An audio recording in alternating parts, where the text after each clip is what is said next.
She talks to people and does things that might be embarrassing. Though her methods may be unusual, Grandma cares for everyone. In the Grandma Conspiracy by Ken Bradbury, a grandmother reacts to her grandmother's pancakes. It's a plot, sort of, a conspiracy. I looked up the word and I think I got it right. Maybe scheme is a better word, but if I get arrested, don't blame me. It's my grandma's fault. Let me tell you about Grandma. For one thing, she doesn't look much like a grandmother. Grandmothers are supposed to sit around in rocking chairs, drinking tea and watching soap operas. My grandma drives a yellow Mustang, lives on Dr. Pepper, and she can beat me at most video games. She's sort of wacko, and that's why I love her. She always tells me, anybody can be normal, why bother? You see, we've been causing some trouble in the neighborhood. Grandma and I. Nobody's caught us yet. Grandma says if we ever get caught, she can blame it on being old and forgetful, and I can make up my own excuse. Grandma does that to people sometimes. She gets you into trouble. It all started when she was taking me to ball practice in her Mustang. Did I mention it's a convertible? It was a nice spring day, and we went by the house with an older lady who was sitting out on her porch just staring at the street. Look at that, that's terrible. I said, Grandma, what are you talking about? She looked at the lady on her porch and looked at me and said, she's just sitting there, all alone. That's awful. I didn't see anything wrong with somebody sitting on their porch. But like I said, Grandma's a bit different. Before I knew what was going on, she slammed on the brakes and stopped the car. I said, what's going on? She looked at me and said, get with the program, kid. The car had barely stopped rolling when Grandma jumped out and walked right up to the lady's porch. So I followed her.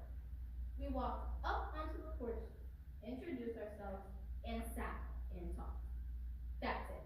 We just sat and talked. I completely missed ball practice. Grandma had the chat of her lifetime. The sun started going down, and when we left, the elderly lady had the most beautiful smile on her face that I had ever seen. It's a conspiracy. Oh, and this one was really embarrassing. It was Mom's birthday, so we took her out to this really fancy seafood restaurant. White tablecloths and everything. Dad hid her birthday cake in the trunk for the waiter to deliver at the end of the meal. So we were all sitting there, chowing down on clams and fish, and suddenly Grandma got up from the table and walked to a little booth back towards the kitchen. We wondered what she was doing, but with Grandma, you don't ask questions. I looked back there and saw she was talking to an older man eating alone. Can you see what's coming here? Yep. She thought it was a shame that anybody should eat alone. So before we knew what was happening, and even though the little old man was confused and embarrassed, and Grandma practically dragged him to our table, there he was. Move over and somebody get another chair, she said. Dad rolled his eyes and did what he was told. The man had lost his wife to cancer 2 years ago. He told us, it took me most of the year to get the nerve to eat in public. I've always felt so awkward by myself.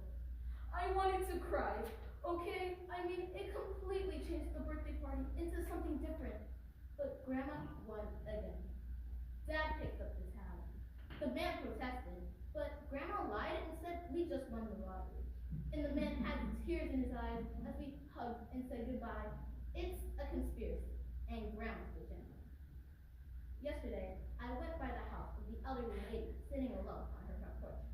I couldn't help but think of that day, a long time ago, when she sat out there alone, and Grandma, the crazy lady, made her stop and talk to her. The lady in the rocking chair is gone now, but I know for those few moments on that spring evening, well, she wasn't lonely. I'm getting crazier. I'm getting to be more like Grandma. The conspiracy goes on.